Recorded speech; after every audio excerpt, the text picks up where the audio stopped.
So yesterday over on MSNBC, Joe and Mika of Morning Joe revealed that they had made a trek down to Mar-a-Lago to restart relations with Trump. The just self-aggrandizing way they talk about all of this is amazing. In any case, take a listen to what they had to say. Joe and I went to Mar-a-Lago to meet personally with President-elect Trump. It was the first time we have seen him in 7 years.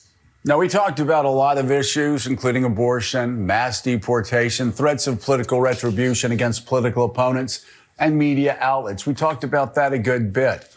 And it's going to come as no surprise to anybody who watches this show, has watched it over the past year or over the past decade, that we didn't see eye to eye on a lot of issues, and we told him so. What we did agree on was to restart communications. My father often spoke with world leaders with whom he and the United States profoundly disagreed. That's a task shared by reporters and commentators alike. We had not spoken to President Trump since March of 2020, other than a personal call Joe made to Trump on the morning after the attempt on his life in Butler, Pennsylvania. In this meeting, President Trump was cheerful, he was upbeat, he seemed interested in finding common ground with Democrats on some of the most divisive issues. And for those asking why we would go speak to the president-elect during such fraught times, especially between us, I guess I would ask back, why wouldn't we? Saagar is so much about this that is incredible. I mean, the first thing that comes off is just she's comparing herself to her father, who is the national security advisor of the United States. Right. Just for everybody else. You're just some jerk-off morning show host. Right. What are we talking about? So they are so narcissistic and so self-aggrandizing. So that's the first thing. The second thing is that literally weeks ago, Joe was comparing Trump to Hitler. Yes. Mika was in tears. Literally in tears. On the eve of the election, talking about her concern about Trump. So they were, happy to profit off of fear of Trump before he's elected. And now I think it's equal parts, fear. They see Matt Gaetz coming in at DOJ. They see Steve Bannon saying, hey, he's going to go after MSNBC hosts, starting with Ari Melber and working down the list. And also their constant desire to suck up to power. I mean, same thing, these were the two morning show hosts. Remember, these were Joe Biden's favorite morning show hosts. They were on the phone with him constantly. And by the way, Democrats, in terms of media figures who are responsible for the current state of affairs, you would be hard-pressed to find two individuals who are more culpable for the destruction of the Democratic Party and the ushering of Trump back into the White House than these two people. Number one, aggressively smearing and destroying Bernie Sanders and his movement both times around, blocking that path of actual left economic populism that would have been far more successful in defeating Trumpism than warmed over neoliberalism. Number two, these were the people who rallied the troops around Joe Biden, blocked any sort of primary process from happening. Even after that disastrous debate, they were there still saying, oh, I still think he's the guy, still backing him up. So they are so complicit in this ultimate situation. And not to mention, where else are never Trump Republicans more featured and more centered and their concerns more catered to than this show? And what was the most disastrous part of Kamala Harris and the Democratic Party's strategy in this election than their desire to go after the mythical Liz Cheney voter that does not exist, that could have been hatched and maybe was hatched in the Morning Joe green room. So it's just extraordinary all the way around and really quite disgusting. I mean, the MSNBC audience is furious, and frankly, they should be, because these are a bunch of liars, grifters, and con artists who are happy to con the audience. And now that Trump's in power, go and suck up to the next powerful individual, because that's just what they do. Oh, absolutely. And that's the cognitive dissonance that you need to say, because this is what? It's all in the game, right? And I actually kind of agree with that. But the point is that you can't be telling people that this is literally Hitler reincarnate and you're a dictator. And then when they get elected, then you're like, oh, well, look, it's the game, and comparing yourself and narcissism to your father, your actually successful and intelligent father.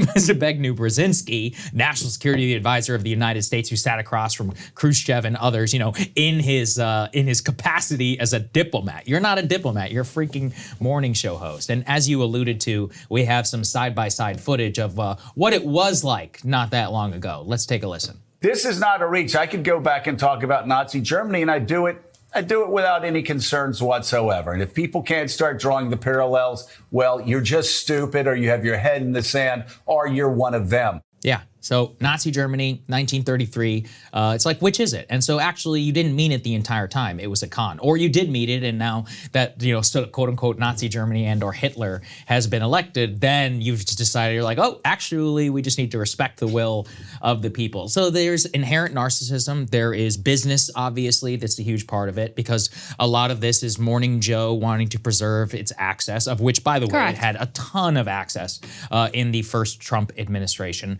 And, a lot of MAGA people don't like to hear it. There's nothing that Donald Trump loves more, actually, than access, talking to, and gossiping with the liberal media. Literally seen it firsthand. There's a reason why he gets to have dinner with them and not, or sorry, breakfast. Apparently it was bacon and eggs, by the way. The diplomatic, the diplomatic reception. Of relations. Yeah, the restarting of communications, just incredible. And I also love how scripted their entire answer was. So you see self-aggrandizement, you see business, you see hypocrisy. I would say it's the total MSNBC cocktail that is going on over there. Absolutely. Yeah. And the other way this should be seen is, as we've been discussing on this show, and I'll talk more about it in my monologue today, there's basically sort of, there's a war going on in the Democratic Party right now about what just happened and what it means for the future. And there's effectively two camps. One camp, on which the side of Joe and Mika, is effectively the status quo, like nothing is that wrong, or if there is something that's wrong, it's just like the wokeism, and we need to continue on this like punching left as much as we can, which is already the status quo in the Democratic Party.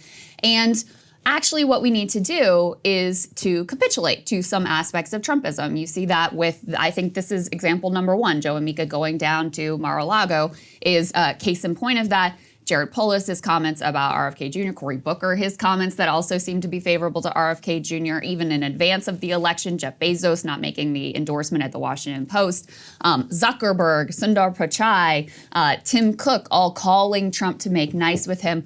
That is one direction. I think it's the most likely direction that the Democratic Party goes in, that they say, hey, we want to work with you on your mass deportation immigration policy. We actually want to shift to the right and be where you are, more or less, and run as basically like Trumpism light. I think that's the most likely direction, and it bears a lot of commonalities and has a lot of echoes with what Bill Clinton did in the 90s, where it was, okay, I see that this neoliberal direction of Reaganism has won, so we're just going to basically do like our version of that on the Democratic side. And I'm not going to say that it couldn't be electorally successful. I think it could. But that sort of capitulation to Trumpism is one path, and that's the path that Mika and Joe are signaling and pushing for here.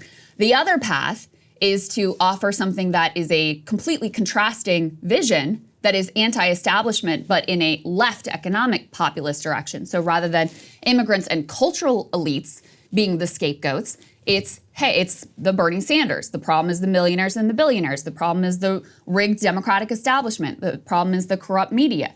That's the other direction they could go in. They're less likely to go in that direction because it threatens the class interests of their donors, something else I'm going to talk about in my monologue today. But that's basically the contours of the war right now. So that's part of what makes this so significant, outside of just like Joe and Mika being ridiculous people and grifters and con artists and liars who just will sell their audience whatever they think is convenient in the moment. What is more significant about it is, they're clearly taking sides in this battle within the Democratic Party. And, they are quite influential. They are quite influential. The other thing that I would say in terms of their motive, Saagar, that you were alluding to is, we're going to talk in a minute. I mean, MSNBC ratings are in the toilet, like bad. And I think that this always happens after, if there's some bad news for liberals, the ratings tank. Mm-hmm. Same thing on Fox News. When there's some bad news for Republicans, their ratings tank, whatever. Those are usually temporary blips, and things kind of return to some sort of a steady state. I think MSNBC is in real trouble here, though, because their whole theory of the world has centered around the idea of an anti-Trump coalition with these never-Trumpers being the way and the model to follow in order to defeat Donald Trump. and their view of the world was just completely repudiated. It is thoroughly incorrect. It is totally wrong. And a lot of liberals are now feeling very disenchanted with their own mainstream institutions. So whether it's the New York Times, the Washington Post certainly, but also MSNBC, I think real damage has been done, and there's a danger that those people just don't come back. You also don't have, last time around in the Trump administration, you had all the Russiagate thing, which was like a spy novel. That was the best thing that ever happened. It was exciting for them to tune into night after night. What's Rachel Maddow going to piece together, and how does the story end, blah, blah, blah.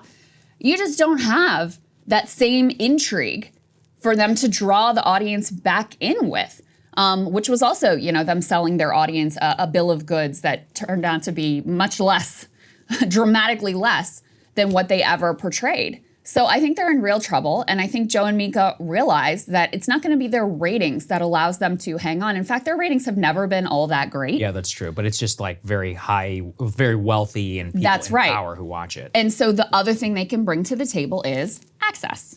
So if you have access to the party in power, that gives you some cred, that makes you valuable within the organization. And so I think it's also, life insurance policy for them within MSNBC, where the audience is going to be furious with them, but they are making the calculation that it's worth accepting that fury from most of the MSNBC audience in order to have that level of access to power. Yeah, you alluded to the ratings. Let's go ahead and put that on the screen. A12, please, up on the screen so we can see this. And you can actually see here the amount of primetime viewers that are in the key demographic for their shows. So Ari Melber, for example, 66,000. Joy Reid, 76,000. Chris Hayes, 77,000. Alex Wagner, 53,000. The Last Word, 53,000. And Stephanie Rule at 62,000. This is prime time, guys. Time. And this is the key demographic, which is what the only thing that matters. That's the only thing that matters for the advertisers. If you look at the weekend, it's more insane. We're talking in the 20s, even in prime time. They're lucky to crack 33,000 there at the 5 p.m. hour with Al Sharpton on the weekend. I mean, I don't have to tell everybody here who's watching a YouTube show or listening to a podcast that, we would be bankrupt, literally, if we're trying to run a business of our scale with numbers like that in the key demographic. We have literally millions of people who watch this show, not just our show, all kinds of different shows on YouTube and elsewhere, which are almost 100% of our audience is in the key demographic, just for, in terms of looking at where the age divide is there. But I also want to get to something deeper. Something you said. If you watched MSNBC for 8 years, you were sold a bill of goods. You were sold a false view of the world. If you watch the show, if you watch really a lot of shows that are non-mainstream, there was a theory of Trump in 2016, which I think we definitely talked a lot about here on the show. We're like, no, this is not an aberration. This is not like, there's a theory that you could have an anti-Trump coalition, but the shifts that took place in 2016 were fundamental, and they were a lot more than just Hillary Clinton was bad or Russia stole the election. We had major demographic change. There was immigration. There was trade. It was 40-year reckoning, the Iraq War. You're not going to get any of that on MSNBC, and you haven't for the last 8 years. Every once in a while, a guest will pop up and tell the truth, and it goes viral because it's like, wow, it's so shocking to actually see somebody in that format. But again, like if you're watching here and you were prepared for a Donald Trump victory, and not just a victory, you were prepared for even the case that has now happened, the popular vote, the realignment, all of those, the young male shift to the right, the gender gap that's happened between men and women. The Latino male realignment, young people's disillusionment with Israel policy. We've covered that ad nauseum for years in and out. I don't really know how you could function as a Morning Joe viewer. So in a certain sense, they were fooled. I mean, they literally were hoodwinked from reality over the last 8 years. In a certain part, I almost feel bad for them. But that's also why it's so disingenuous for them to act this way now, today. Right. And that's the key point, is that they're shapeshifters and they're narcissists. And this actually shows what the entire game is all about at the end of the day. That is exactly right. For them, absolutely. And, the way you know that they're really screwed over there is that you had even Jen Psaki coming on and basically being like, this whole never Trump thing. She went on Morning Joe. Yes. The beating heart of never Trumpism, and said, maybe this was not the right group to go after, because guess what? They only exist in your green room, guys. So, you're screwed when that happens. When David Brooks is out there writing columns like, maybe Bernie Sanders had a point. when Senator Chris Murphy, who is no renegade, is out there saying, you know why we were so aggressive against Bernie Sanders? It's because we didn't want his program of class warfare to impact our high net income base or donor class.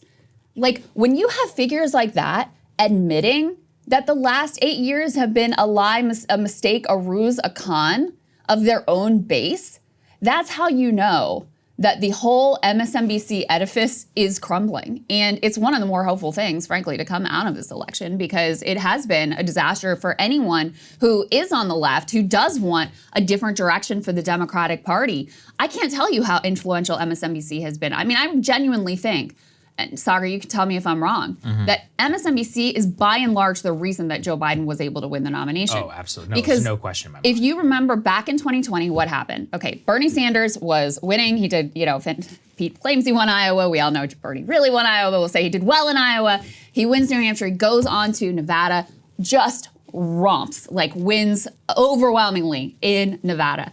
And the Democratic Party has an oh shit moment. Like, Bernie Sanders could actually be the nominee. Jim Clyburn makes his move. Obama makes a bunch of calls behind the scenes, basically gets everyone to drop out. Joe Biden wins South Carolina, expected. Then everyone drops out, and the media coalesces behind him and behind this narrative of those first 3 states really didn't matter, really didn't count. The only thing that matters is South Carolina. And by the way, Joe Biden is the only person who could defeat Donald Trump. So they aggressively sold this narrative to the Democratic base, and the Democratic base, desperate to defeat Donald Trump, was like, okay, I guess we're going with Joe Biden then. And then Joe Biden comes from behind. I mean, the way the polls shifted during that time period was like nothing we have ever seen before, because of the MSNBCs of the world leading the charge to coalesce the Democratic base behind him. And at that point, it was so effective because liberals still had so much trust in places like the New York Times and MSNBC and CNN. So when they said, it's got to be Joe Biden, guys, he's the only one that can win, they said, all right, well, I guess that's what we're going to do. You're not going to have that dynamic anymore. Those same places do not have the same level of trust and influence with the Democratic base that they once did. I truly believe that that trust, not that it's like totally gone and no one's going to blah, blah, blah. I don't want to overstate it.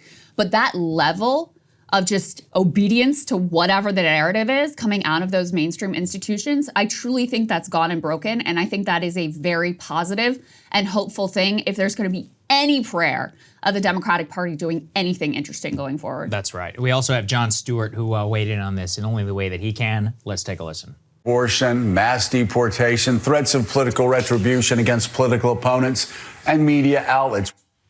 Oh, I bet you really laid down the gauntlet, Joe. I bet you walked in there and just let him have it, didn't you, Joey?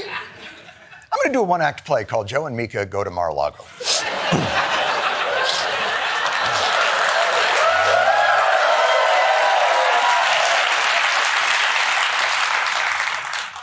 Mr. President, your rhetoric is outrageous. I cannot in good conscience... Ooh, are those macaroons? The pink one is raspberry. We've learned nothing. Even those putting up resistance to Trump's agenda don't seem to understand who they're dealing with. Yeah, I mean, it's too perfect, too perfect. And John goes on this whole thing, too, about how Democrats are just wholly unable to grapple with the hardball tactics that are deployed by Trump and by his people, where, when it's Democrats in power, it's like, oh my God, the parliamentarians said we can't do it. So guess what, guys? No minimum wage hike. Sorry, our bad. We tried really hard. And then with Trump, it's like, I want Matt Gaetz at DOJ. And they're like, well, there's not the votes for it. And he's like, I don't care. I have this way of doing a recess appointment. And Democrats are left falling back on like the norms. I don't think that's appropriate, blah, blah. I mean, that's what they do. Yes and no. I mean, yes, certainly. Yes. Yeah, but when they want Definitely something, yes. when they want something, they also do it. Like, let's not pretend that either. So it's Give me an example. DACA, legalizing literally 1 million people with a pen. What is it? The pen and the phone. Like, it's not like Democrats. How many years ago was that, Saagar? That's the most outrageous example. years I'm just ago was giving that? you one of where they're literally willing to use. I mean, the student loan thing is like didn't pass through Congress. Decided to try and do it through executive action. Failure, by the way. And how did that work out? I mean, they got like a they piddly failed amount because they did compared it to what he stupidly. was gonna. Exactly. Yeah. I mean, that's the thing is like, one thing I will say is that I think you're right that the priorities that they just crumble on are things they don't really care that much No, about. the point is that anybody they don't serve who's their in base. power, The Republicans actually serve their base.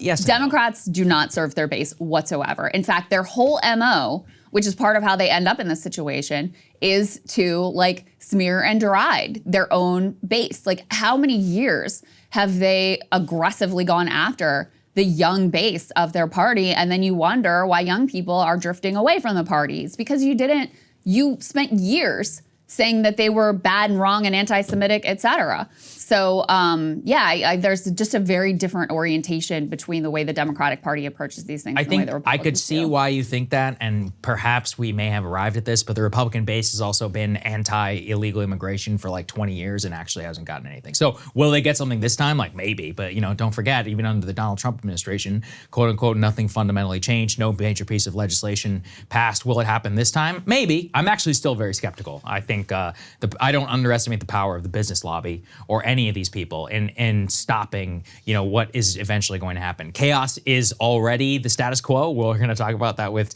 Shelby Talcott, and I think that chaos is a vacuum of which business lobbyists and others prefer. It's possible that Trump is a much more organized figure. I don't see ton of evidence for that. I think certain things that they ran on that have now coalesced ideologically over 8 years can and will happen, but that does not mean it will be like as a coherent ideology. It's not FDR that we're dealing with here, at least is the way that I'll put it. But overall, the way I think that we can look at this is the MSNBC. The problem is I can't discount them because you also have a Scotsman effect of like who is left in the actual Democratic Party. And the people who are left, yes, they may be disillusioned, but the truth is that rich white people are now the Democratic base, right? Like those are the people who overwhelmingly moved and voted and showed up for Kamala Harris. And those people still do have a deep amount of institutional trust. And when they don't have institutional trust, it's not the way that you and I talk about, right? They'll be like, the New York Times wasn't tough enough on Trump. Like that's literally what they think. They think that the media, they think that if more Americans had not been, if Trump had not been, quote, normalized or whatever, that they would not have voted for him. Obviously, it's a stupid ideology, but that's what they think. So I wouldn't count them out yet. I think that even on MSNBC, they'll find their way. They'll find an agenda and all these other things that they can come to together. And I wouldn't say just yet that these rich whites are willing to abandon MSNBC and those institutions. I could see a big surge for things like Midas Touch and, if people do go online, it'll be like, yeah, literally Midas Touch, Brian Tyler Cohen. But even them though, yeah. even like Midas Touch has been on the like, Bernie was right. Oh, really? I don't count myself too familiar with Midas Touch, And but I do think that, I think you're correct though. Yeah. I do think there will be more of a migration to YouTube and podcasts among some portion. In fact, you already see it with, actually we see it over on Crystal Kyle and Friends. Ryan sees it on Drop Site. David Sirota sees it on Lever News. Nathan J. Robinson, like they're seeing it too. There has been a surge in like, all right, this shit has not helped me understand the world. And so I do need to search out other alternatives. Michael Moore actually put out a big post of like, here's some other places to go. Yeah, and That's so cool. I do think there will be a shift too. And just because of the economics of YouTube, even if you have people who are, basically like, blue resistance figures like the Midas Touch guys, there's just a different ecosystem and a different set of incentives over on YouTube. That's fair. So you end up with different commentary. I mean, that's part of why the Pod Save dudes have been like, they're a mixed bag. Don't get me wrong, but they've been better at, they wanted Joe Biden out. They've been better in analyzing what happened than, for example, Joe and Mika, certainly, just simply because they're in a different medium. And so that helps to create like a different perception of the world. So, I do think you'll see a kind of splintering from, like I said, I don't want to oversell it. Like the New York Times and the Washington Post are still going to exist. MSNBC is going to still have some viewing audience. But when you consider how old and how scarce their audience is already, yeah, I just don't think they're going to have the same level of dominance that they did in terms of setting 100% of the discourse. One thing that has been amusing to me, though, is like the number of people like Chris Murphy or whoever who will like go on MSNBC to talk about how they should do more independent media. And it's like, you know, we do exist. Yeah, right. We haven't had, Rokan is still like the only We've had person. a request pending with Chris for 2 years, just so everybody understands. Yeah. Very good point. Yeah, I'm just very saying, good like, point. And it's not like, I mean, here we are with this audience that is cross-ideological and people who are open to, you know, different ideas and having their minds changed and whatever. And we haven't had one Democrat reach out to us and be like, you know what, let's do this thing. Except for Roe.